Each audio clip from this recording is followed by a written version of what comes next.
दिल्ली में प्रदूषण से निपटने के लिए क्लाउड सीजनिंग ट्रायल को मिली मंजूरी, आईआईटी कानपुर संभालेगा जिम्मा। दिल्ली सरकार ने राजधानी और उसके आसपास के इलाकों में बढ़ते वायु प्रदूषण और पानी की कमी से निपटने के लिए एक नई पहल की है। मुख्यमंत्री रेखा गुप्ता की अध्यक्षता में हुई कैबिनेट बैठक में क्लाउड सीडिंग यानी कि कृत्रिम वर्षा कराने के 5 ट्रायल की मंजूरी दी गई है। इस काम के लिए आईआईटी कानपुर को जिम्मेदारी सौंपी गई है। इस पूरे प्रोजेक्ट पर कुल 3 करोड़ 21 लाख रुपए खर्च किए जाएंगे। हर एक ट्रायल पर 55 लाख रुपए खर्च आएगा। 5 ट्रायल का कुल खर्च 2 करोड़ 75 लाख रुपए होगा। इसके अलावा 66 लाख रुपए की एक बार की लागत तय की गई है, जिसमें हवाई जहाज की तैयारी, रसायनों का भंडारण और दूसरे जरूरी इंतजाम शामिल हैं। आईआईटी कानपुर करेगा पूरा काम। आईआईटी कानपुर इस प्रोजेक्ट की योजना बनाने से लेकर हवाई जहाज उड़ाने, रसायनों को बादलों में छोड़ने और वैज्ञानिक तरीके से नतीजों का मूल्यांकन करने तक की पूरी जिम्मेदारी संभालेगा। दिल्ली सरकार प्रोजेक्ट के लिए पैसा सीधे आईआईटी कानपुर को देगी।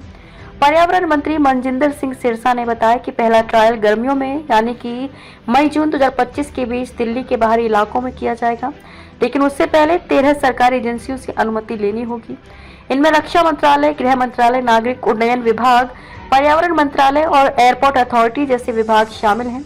क्या है क्लाउड सीडिंग? क्लाउड सीडिंग एक वैज्ञानिक तरीका है जिसमें खास तरह के रसायनों जैसे कि सिल्वर आयोडाइड को बादलों में छोड़ा जाता है ताकि बारिश करवाई जा सके। दिल्ली सरकार इस तकनीक को एक प्रयोग के रूप में आजमा रही है, जिससे बारिश के जरिए हवा में मौजूद जहरीले कणों को नीचे गिराया जा सके और प्रदूषण कम हो। सरकार की कोशिश साफ हवा देना। मंत्री सिरसा ने कहा, तकनीक को प्रदूषण के खिलाफ हमारी लड़ाई में सबसे आगे आना चाहिए। हमारी सरकार दिल्ली की जनता को साफ हवा देना चाहती है और क्लाउड सीडिंग इस दिशा में एक नया और वैज्ञानिक कदम है।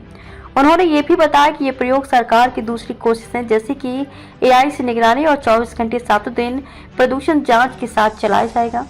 5 ट्रायल पूरे होने के बाद वैज्ञानिक तरीके से ये जांचा जाएगा कि क्लाउड सीडिंग से कितनी बारिश हुई और उससे प्रदूषण पर क्या असर पड़ा।